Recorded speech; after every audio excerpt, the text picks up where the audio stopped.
ሰንብታችኋል? በመላው ዓለም የምትገኙ ኢትዮጵያኖች ይህ ሰይፉ በኢቢኤስ ሳይሆን ፍቄ በኢቢኤስ ነው።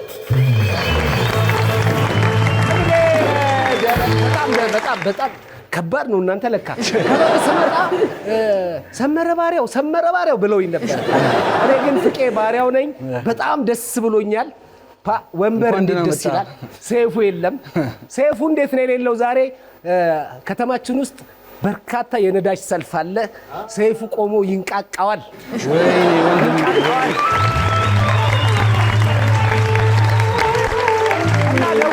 ሰይፉ ደወለልኝና ያው እናንተን በጣም ስለምወዳችሁ ታግዙኛላችሁ፣ ወዳጆቼ ናችሁ። ደወለልኝና አግዘኝ እንደው እባክህ ዛሬ እንግዶች አሉ። እንዴት ነው የሚጠራው ግን እንግዳ አደራ እንግዶቼን እንደኔ ሆነ አጫውትልኝ ብሎኛል። መገለማመጥ ምንም አያቅተኝም፣ እንደፈለኩ አደርገዋለሁ። ወንበር በጣም ደስ ይላል። ሰይፉ እየተንቃቃ ነው በነዳጅ ሰልፍ። በቃ አግዙኝ እስቲ። እንዴት ነው የሚጠራው? እና እባክህ እንግባ። ከዛ ሳይመጣ እኮ እውነት በጣም ያስፈራል። አሁን እኔ ቲያትር ተጫወት ብትኝ በጣም እጫወታለሁ። እንደ ሰይፉ መሆን ይከብዳልና እንደው የነዳጁን ሰልፍ አግኝቶ ቶሎ ቢመጣ ሰይፉን በል እንዴ ሰይፉ ቢመጣ ሰይፉ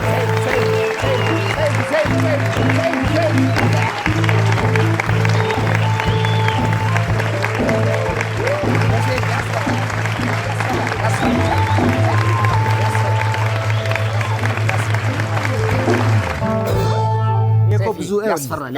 ኧረ ምን ያስፈራል? እናንተ አሁን ስቴጅ ላይ መጫወት ቢሆን በደንብ እጫወታለሁ። ግን ያሁን ያንተን እውነት አንደኛ ወንበሩም ያስፈራል። ስለዚህ ይሄ ቅርና ለፍቄ ባለጌ ወንበር ስጡታል ይቀመጣል። ለፍቄ በእናታችሁ በፍቄ አብሮ ሄዷል። በጣም ጥሩ ነው። ፍቄ በነገራችን ላይ በጣም ተወዳጅ የሆነ አዲስ ቲያትር ላስተዋውቅ እዚህ ተገኝቷል። ለፍቄ በእናታችሁ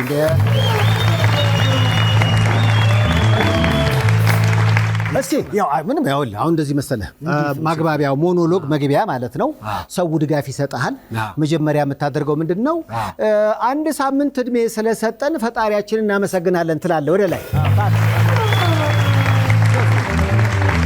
ያኔ ሁሉም ነገር ይስተካከላል። አዎ የአንድ ሳምንት እድሜ ስለሰጠን ፈጣሪያችን የተመስገነ። አንዴ ቀስ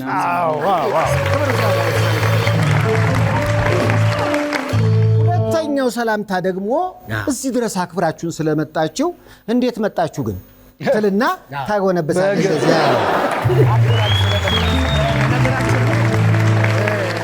ሰልፉ በጣም ከባድ ነው። ብዙ ሰው በእግሩ መሄድ ለምዷል። ይሄን ሁሉ ጥሳችሁ ስለመጣችሁ እግዚአብሔር ያክብርልኝ። ተክለ ሰውነታችሁ ያስታውቃል። ሸንቃጣ በዛ የሳይክል ያስታውቃል። ሸንቃጣ ሞልቷል። የወክ ደግሞ ያስታውቃል። እዴ ሸንቃጣ አሁን መልእክት ትባላለች ሳክስፎኒስት ሸንቀጥ ብላለች። ይሄን ወክ ትበለዋለች። አዎ በጣም ነው የምትበላው። ሁለት ነገር እኮ ነው የጠፋው መልእክት ጋር ባልና ቦርጭ አንድ ላይ እኮ ነው የጠፋው። ባል ይመጣል። ቦርጭ ማጥፋት ነው እንጂ ባል ይመጣል። ኧረ ይመጣል። ያው እንግዲህ እሁድን ስለተገናኘን በጣም ከልብ እናመሰግናለን። ልዩ የመዝናኛ ዝግጅት ተጀምሯል ትልና ሳምንቱ እንዴት አለፈ ትላችኋለህ። እንዴት ነበር ሳምንቱ? ያንተ ስራ ከባድ መጥቼ እኮ ግራ ገባኝ። ካሜራማኖች ደግሞ ተኮሳተው እውነት ላይ ያደረገው ነው እንዴ ያሉም አሉ በሆዳቸው። ይሄማ እንዳይመጣ ኮስተር ስላሉ ያስፈራል። ካሜራማኑ ይኸውልህ እንደመጣ ለምን ኮስተር እንዳለብህ ታውቃለህ? ፊትህ ብዙ ላይት ይፈልጋል።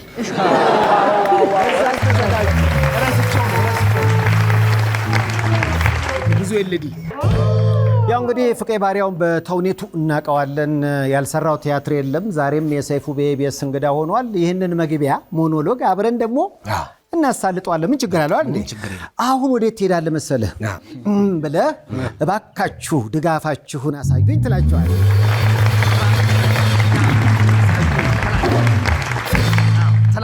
ትላለህ አትለው። እባካችሁ ድጋፋችሁን አሳዩኝ ትላለህ አትለው። ሳምንቱ እንዴት ነው ብሎ መገምገም ነው። እንግዲህ ለምሳሌ ባሳለፍነው ሳምንት ትልቅ መነጋገሪያ የሆነው እኔም የቆየሁበት አይ ጦርነት እንልና እስኪ መስሎኝ የምትቀር መስሎኝ ግን ከባድ ነው። በሰው ስራ ዝም ብሎ አይገባም። እስኪ የመጀመሪያው ይኸውልህ ለጨዋታ አንድ ቪዲዮ ጋብዛለሁ። እስኪ ይሄን ቪዲዮ ጋብዛለሁ ከታክሲ ሰልፍ አንጻር እኔ የነበርኩት እዛ ጋር ነበርኩ። አሁን ከዚህ በኋላ ፓንች ላይኑ መሰለኝ እንደው የሥራችሁን ይስጣችሁ ኢራንና እስራኤል እናንተ ተበጣብጣችሁ ይሄው መኪናዬ ኩሽና ሆነ የሚለውን ቪዲዮ ቀጥለህ ታሳያለህ ማለት ነው። ይሄው እንዴ ሶስተኛ ዱላ እየተቀዳ ነው። አድረው ነው ሁለተኛ ነው አድረው። አሁን በዚህ ሁኔታ የኢራንና የአሜሪካ ነገር የኢራንና የእስራኤል ነገር ቶሎ እልባት ካላገኘ መኪና ውስጥ የሚወለዱ ልጆች ሊኖሩን ነው ማለት ነው። እባካችሁ ነው። በጣም እየከበደ ነው የሚመጣው። ዋው ስለዚህ ምን ትላለህ እዚህ ላይ መሰለህ? ሰላም ለሀገራችን፣ ሰላም ለአህጉራችንና ሰላም ለዓለማችን ትላለህ ማለት ነው አይደል?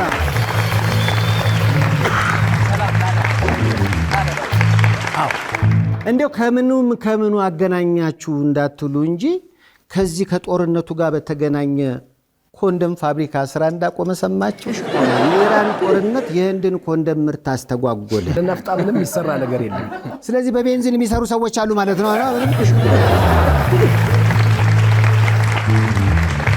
ዜናውን ይኸው ህንድ ኮንደም ለማምረት የሚያስፈልጋትን የሲሊከንና የአሞኒያ ግብአቶችን ለማግኘት በኢራን ጦርነት ምክንያት አቅርቦት ሰንሰለት መቋረጥ ገጥሟታል። ወይኔ ለካ አሞኒያ ነው ማለት ነው። እኔ እኮ እንኳን መጣ ይሄ እንዳለለውም ነበር።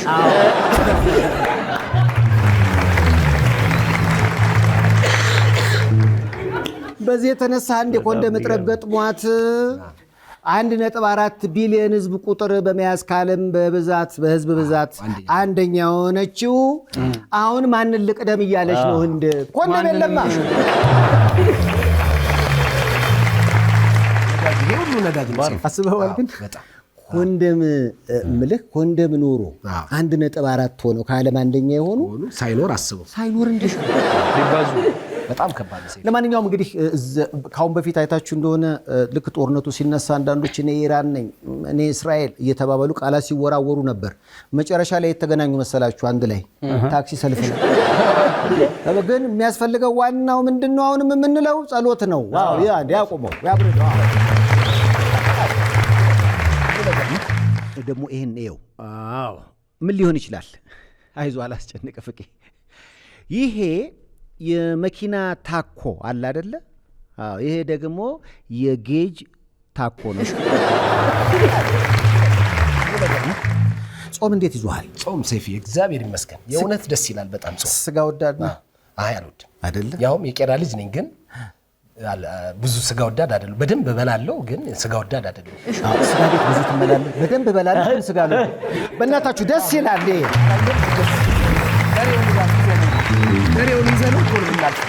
በደንብ በላለሁ ግን አልወድም የሚለው ነገር ነው። ይሄ እኮ ምን ማለት መሰለ? በደንብ ወልዳለሁ ግን ሴት አልወድም።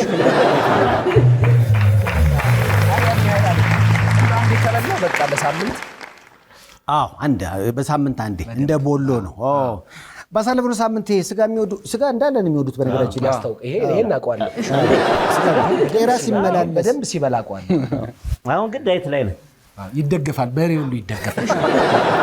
በሬ ጥለህ ታውቃለህ? አይ ሲጥሉ ግን አያለሁ በደንብ። እግር ይዘህ ታውቃለህ? ጎን ላይ ሆኖ የበሬ አይ ታረደው ነው እንጂ መንበር የበጉን ማን ያስደርሳል በሬው ጋር እዛ አካባቢ እንደ የቄራ ልጅ መሆን ዋናው ትልቁ ጥቅም እሱ ይመስለኛል። ስጋ በቅርብ ርቀት ትበላለህ በደንብ። ቀጣዩ ያንተ ሰፈር ሰው ነው፣ የቄራ ልጅ ነው፣ በጣም ስጋ ይወዳል። ግን ጾም ሆነና ምግብ ቤት ገባ። ምግብ ቤት ሲገባ ሸክላ ጥብስ ናፈቀው፣ አዘዘ። ግን አይገርምም? በፍጹም በጾም ብሎ እስኪ ያዘዘውን የሸክላ ይጾማ በጣም ጾም ነው። እስኪ እዴ ፓስታ ጠበሰ፣ ፓስታ ሸክላ ማለት ፓስታ ፎርኖ በሽ በእናታችሁ ለፓስታ ሸክላ በቃ ፓስታ ሸክላ በጣም አሪፍ ነው። ምን የምልህ በቃ እኮ እንዳይቀር እኮ ነው። አልቀርም። ግን አንድ ሰው ምን እንዳለኝ ታውቃለህ? የሸክላው ራሱ ለካ ቅባት ይመጣል እና ለፓስታው ፓስ ሊያደርግ ይችላል። ያቀብለዋል። ስለዚህ ፓስታ በጥብስ መረቅ ነው የበላው ማለት ነው። እንዴት ነው አሁን የለመድከው ነው ስራው? አሁን ሰይፌ ቢሆንም ግን ይሄ አንተ ስራ አያዝብህ እንትን ነዳጅ አትጣ። ወደ ስራ ቶሎ ነው ወደ ስራ ሌላው እንግዲህ እዚህ ጋር ቦታ ላይ ስትቀመጥ ተመልካቹ የተለያየ ነገር ይልካል። ከላኩት መሀል አሁን ባሳለፍነው ሳምንት አንድ ኢትዮጵያ የሰራው ስህተት ነው። በነገራችን ላይ ውጭ ሀገር የነበረ አንድ ሩጫ ነበር እና የኢትዮጵያን ባንዲራ ለብሶ ኬንያዊውን ሯጭ ነው ያበረታታው። ኩይዘራ አይዞ በርታ ቀጥል ይለዋል። ኬንያ ምንድን ነው የሚለው አይሰማውም። አስሮንግ ይለዋል። ያ በጣም መጨረሻ ላይ ልብ ጥሩ ነው። ኢትዮጵያውያን ከኋላ እየተከተሉ ይሰድቡኝ ነበር፣ ያቋሽሹኝ ነበር፣ የትም እንዳልደርስ ይጥሩ ነበር። ይኸው አሸንፍ ያሳየኋቸዋል። አልተግባብቶም ነው ቀኛ ያሳጣኝ ብሏል። ይሄን በኬንያኛ በስዋሂሊ። ለማንኛውም እንዲህ የሚሮጡ ሰዎችን እየሮጥን አብረን እልህ ውስጥ መክተት የለብንም። ይሄ ሯጭ የኔ ነው። የተሰራው ስህተት እኮ መልሶ የጎዳው ሀገሪቷን ነው አይደል እንዴ? ስለዚህ ይሄ ወንድማችን የሰራውን ስህተት ለመድገም እንሞክር ነው። ተመልካችን የላከልኝ እንዴት ነው? አሪፍ ነው። በቃ ኢትዮጵያ የመሰለው መስሎት አይዞ በርታ ይለዋል። ኬንያው ደግሞ እንትን አለኛው ሩጫዬን ሊያስተጓጉል ይላል። እሱ ደግሞ አልተገናኝቶ እንደው የጋብቻና የምናምን ነገር አነሳን። መልእክት የምታገባበትንም ቀን እንደው ተመኘን አይደል? ከዛ አንጻር ባሳለፍነው ሳምንት የተሰማው አንድ ነገር አለ። እንኳንም መልእክት ኢትዮጵያ ውስጥ ተፈጠርሽ። አይ ተንበርከከው የትዳር ጥያቄ የሚያቀርቡ ወንዶች በኡጋንዳ ይታሰራሉ የሚል ህግ ወጣ። ምን አሰብሽ? አታዘጊም አይደል? በእንትን ይሄ መንገድ አታዘጊም። በምን ነዳጅ? እኔ ግን ምክንያቱ ነው በጣም የገረመኝ። እንግዲህ የሀገሪቱ መከላከያ ከፍተኛ አዛዥ ናቸው፣ ጄኔራል ናቸው። ሙሁዚ ካይኔሩጋባ ከኚህ ሰውዬ ጋር መቃለድ ይከብዳል።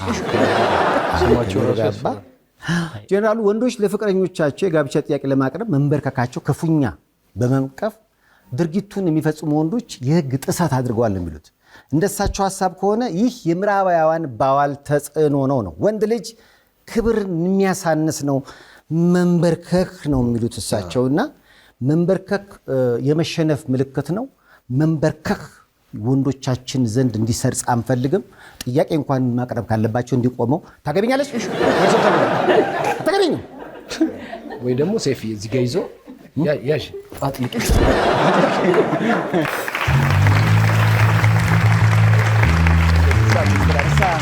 አንድ ለመልእክት እናድርግላት። ለመልእክት እንዴት አይነት ህጎች ግን በጣም ከባድ ነው። በጣም ከባድ። አቤት የህግ ኢትዮጵያ ውስጥ ቢሆን ኖሮ ስንቶች ይገቡ ነበር። ቃሊቲ ሞላ ነበር፣ ሌላ ይሰራ ነበር። ራሱን የቻለ የተንበርካኪዎች እስር ቤት። ግን ጥሩ እኮ ነው ያደረገው ሰው አይደል? አንዳንዴ ለየት ሲል ትዳር ላይ ሁሌ ተንበርክከን ከምናገባ ለፈጣሪ ነው መንበርከክ። ይሄ ትክክለኛ ሀሳብ ነው። በእናታችሁ አድንቁት። በቃ ትክክለኛ። የሚያሳዝነው እሱ ለባለቤቱ ታገቢኛለሽ ያለው እንደ አፍጋኒስታን ጦር በደረቱ እየተሳበ ነበር።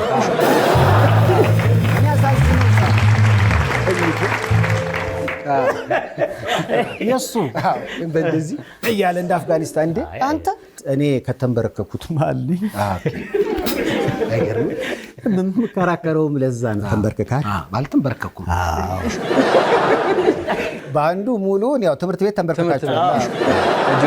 ስለዚህ መንበርከክን የምጠላው አንድም በልጅነቴ በደንብ ተንበርክክ ያለው ሂሳብ ነበር ማይገባ ሂሳብ ሳብጀክት በጣም ገረፍ ነበር በሂሳብ ሴት ነች ልክ በቃ ሊንበረከክ ሲላየ ለባለቤቱ የሚመጣበት የሂሳብ ችግር ነው። ብቻ ነገሮች እንደተመልካቹ ሁሉም ሀገር የራሱ የሆነ ባህል አለ። በእነሱ ሀገር ይሄ ነው ከተባለ አይ እንዲህ ያልክ ሙድ ልትይዝ አትችልም። አውሮፓውያን ለምሳሌ ለሴት ልጅ ክብር ለመስጠት አይነት ነው የሚንበረከኩትና ጉዳዩ ያጨቃጭቃል። ቅድስት ገብረስላሴ ጓደኛዬ የነገረችኝ ህንድ አስተማሪ ነው። ልጁ ሲረብሽ ከሞን ኒል ዳውን አለችው። ከዛ ልጁ ያው ያን ነገር አለና እንኳን ለህንድ ለጣሊያን አልተንበረከከ። ዘራፍ ታዲያስ ዘራፍ ያው መንበርከክን ስታመጣው በነገራችን ላይ የዘራፍ ነገር ከተነ ዘራፍ እያልኩ ባሳለፍነው ሳምንት አንተ 40 ዓመት ሆኗል አዲባ ኧረ እንዲህ አይነት መልስ ፍቱ ነው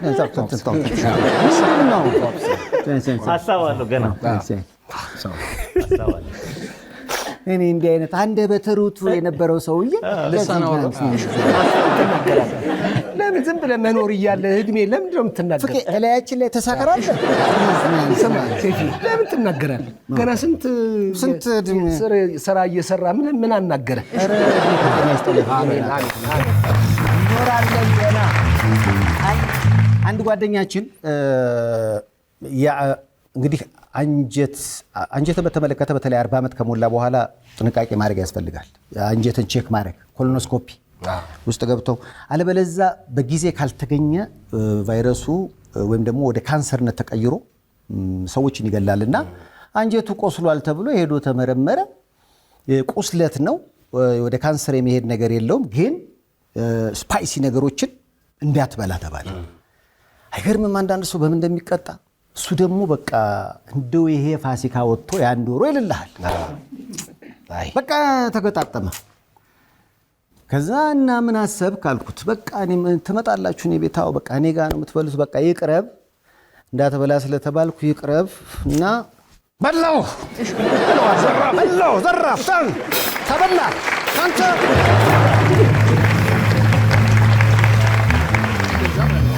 በላው እናንተ ብሉ እላለሁ አለ። አንዳንዴ በምትወደው ነገር አይምጣብህ። በጣም የጮማው እንደዚህ ተቀምጦ ባንተን በሉ የማይበሉት ማለት ነው። ያዛት ፍሩምባ አጥቀስ አሁን ጉረሳት እንደው ጤና ይሄ ሰው ጤና ኖሮት በደንብ ይብላ። አይገርምም? በጣሊያን ጊዜ ኖሮ ዘራፍ ባይል ቀይ ወጥ አስቀምጦ አሁን ዘራፍ በላው ለማለት በቃ የወንድማችን እግዚአብሔር ጨርሶ ይማር። አሜን አሜን። ምግብ አስቀምጦ ከመፎከር አላቆ ደስ ብሎ እንድትበላ እንመኝላለን። በጣም እኮ አስቸጋሪ ነገር ነው። እኔ እንኳን ሰፊ ኮብልስቶን ብቻ ነው የማልበላው ታውቃለህ። ተው እንጂ እውነት ይገባልኛል። እሱ እኮ ነው።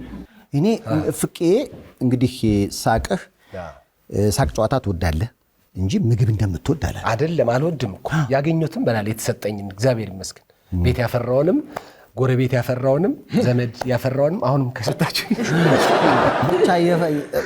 ምግብ ባለበት ሁሉ ወይ በህይወት የምጠላው ምግብ የማትበላው ነገር የለም ከኮብልስቶን ውጭ ነው ያልከኝ። አሁን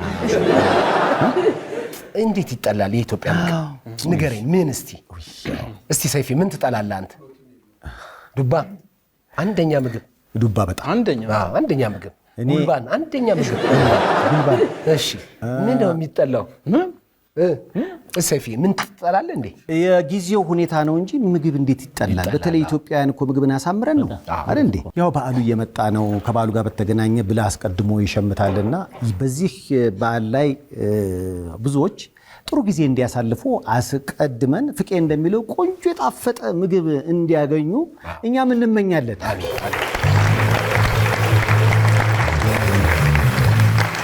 አሁን ፋሲካ እየመጣ አይደለ? ፋሲካ ሲመጣ አንዳንዶች ይማጸናሉ። ሰሞኑን መብራት ኃይል እያወጣ አይደለ የሚጠፋ ቦታ እና ባለፈው ዓመት እንግዲህ እንዴት እንደሆነ አይታወቅም፣ ሬዲዮ እየሰራው ተደወለ። ሰይፉ አቤት፣ እባክህ ለመብራት ኃይሎች በዓሉ በዓል አልመስለ ብሎኛል አጥፉልኝ በላቸው። ትንሽ ከባድ ነው። አሁን ዘንድሮ ደግሞ ብዙ ቦታዎች እየጠፋ ነውና እባካችሁ መብራት ኃይሎች የፋሲካን ሌሊት አደራችሁን ፋሲካችንን ቫላንታይን እንዳታጡ። በራሽ ላይ ወንዴ ጎበዝ ምግብ አብሳይ ነው። ዋው ቆንጆ ዶሮ ወጥ ይሰራል። እውነቴን እኮ ነው የምላችሁ፣ ውሸት እውነት። ብራቮ ወንዴ። ትልቁ ችግር ግን ምንድነው? 12 እንቁላል ሰጥተው 6 የለም። እንደፈንድሻል እንዴ? እስኪደርስ ይቀምሳል ማለት ነው።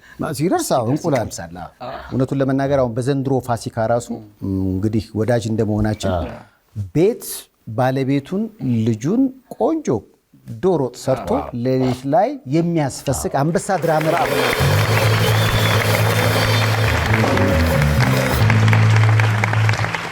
ሀፑ የሚባል ቁሌቶችን የሚሸጥ በጣም የወንደላጤዎች አጋር አለ። ይህ ተቋም ደግሞ የጀርባ አጥንቷ የሆነውና ከጀርባ ሆኖ ፋሲካን የሚያስፈስካት መልእክት ነች።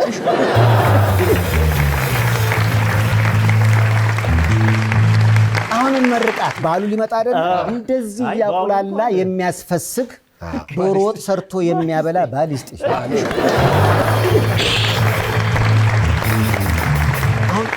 ገለጠልህ በደምብ አይገርም? የገባኝ ቢሆንም ግን ሰይፍዬ ይሄ ያንተ ነው።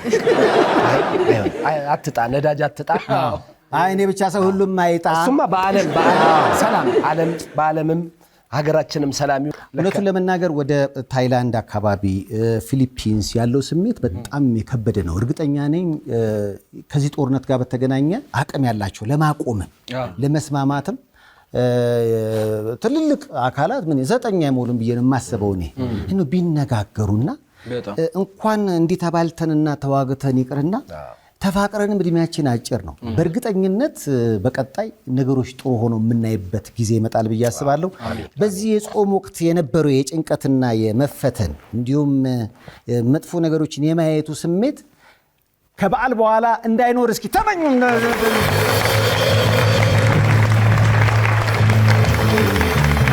ያው እንግዲህ በዓል ነው እንዲያሳመረኝ ሽክ ቂቅ ብያለሁ። ክበርልኝ እኔ እንዳከበርከኝ።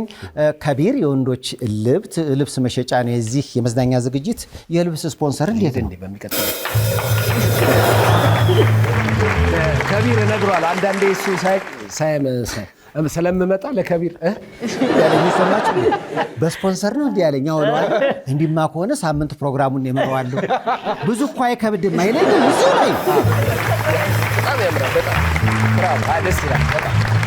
እዚሁ ላይ ያው የተመልካቹ ጭብጨባ እንዲደምቅ ባንዱም እንዲፈታ እንዲል ያደረገው ደግሞ ቻኖሊ ኑድልስ እናመሰግናለን በጣም። በነገራችን ላይ እዚህ ሲገኝ ዛሬ ባዶ እጁንም አይደለም። የጽድቅ ላይ ያሉ ወገኖች የሚረዱ እባክህ እያሉ ይልኩለታል ቪዲዮ በነገራችን ላይና እኛም ወረፋውን እየተከተልን እናስተናግዳለን። ይህንን ፕሮግራም ደግሞ ፍቄ ይመሯል። የጽድቅ መንገድ ላይ ያሉ የተለያዩ ወገኖችን ሰዎች አይተው እንዲያግዟቸው እስኪ አግባባል። ሰይፍ ይሄ ነገር በጣም ደስ ይላል። እውነት ለመናገር ከምትሰራው ፕሮግራሞች በጣም አሪፉ። ምክንያቱም ሰዎች እዚህ ቦታ ሲመጡ ወይ ይሄን ፕሮግራም ሲልኩልህ በጣም ተቸግረው አሁን በቅርብ እንኳን ያወኳቸው ልጃቸው ጎበዝ በጣም ጂኒየስ የሆነ የ13 ዓመት ልጅ መርፌ ሲወጋ ሁለቱም ኩላሊቱ ፌል ያደረገው አባትየው የቤት መኪና ሸጠ። ትልቅ ሆስፒታል ነው ልጁን ምንድነው ዳያሊሲስ የሚያደርገው። በጣም ደስ የሚልህ ደግሞ ሌላው ሰይፍዬ የኢትዮጵያ ሕዝብ እውነት ደግ ነው። በዚህ ችግር ቤት ውስጥ ችግር አለ፣ የትራንስፖርቱ የምኑ በጣም ብዙ ችግር ኖሮ ያግዛል። በጣም ከሚገርመኝ ነገር ለኢትዮጵያ ሕዝብ አለ እና ሰይፍዬ አንተ ከመዝናኛውና ሰይፉ ኦን ኢቢኤስ ላይ ከምታደርጋቸው ነገሮች በጣም ትልቁ ደግሞ ይሄ ስለሆነ አንተን የእውነት ከልብ ክበርልኝ። ረጅም ዕድሜና ጤና ላንተ። በዚህ ሳምንት የጽድቅ መንገድ ላይ ቆሙ የተለያዩ ወገኖች አሉ። የእነሱን ቪዲዮ ደግሞ አይተን እንመለስ። እኚህ እናት ወይዘሮ አይሻሊ ሐሰን ይባላሉ። የ6 ልጆች እናት ሲሆኑ ከነዚህም 6 ልጆቻቸው መካከል ገድር እድሪስና አብደላ እድሪስ የሚባሉ 2 ልጆቻቸው ከባድ የአካል ጉዳት ደርሶባቸዋል። ገድር እድሪስ የታናሽ ወንድሙ አብደላ ህመም አብዝቶ ያስጨንቀው ነበረ። ገና በለጋ ዕድሜው ወንድሙን ለማሳከምና የዓይኑን ብርሃን ለመመለስ ከአንድ ሰው ቤት ገብቶ ተቀጥሮ ለመስራት ወሰነ።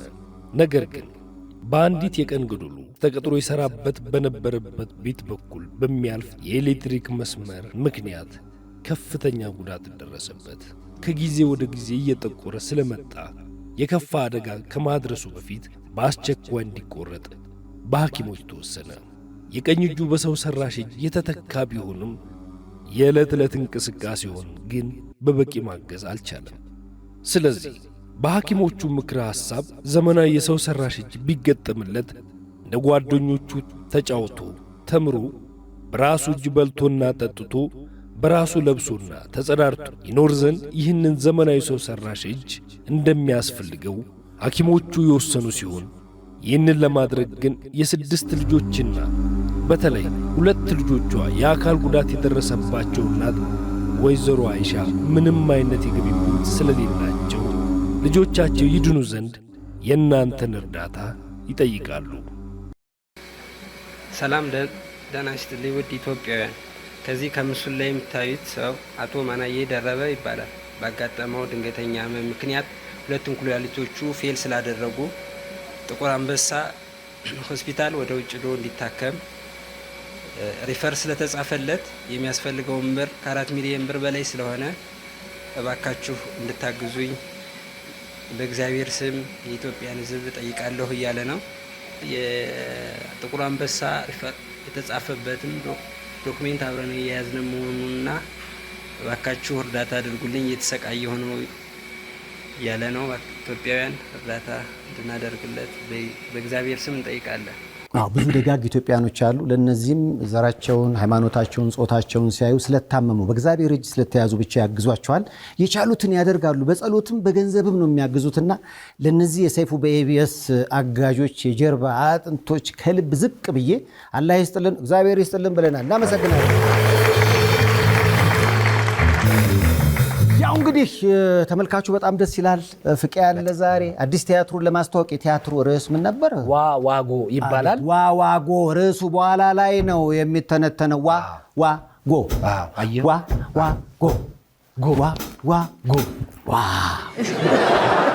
ከመልእክቶች በኋላ ቅኝት ባንድ አለ። ተመልካቹ አለ። የተለያዩ እንግዶች ይመጣሉ። እሁዳችንን ፈታ ብለን እናሳልፋለን።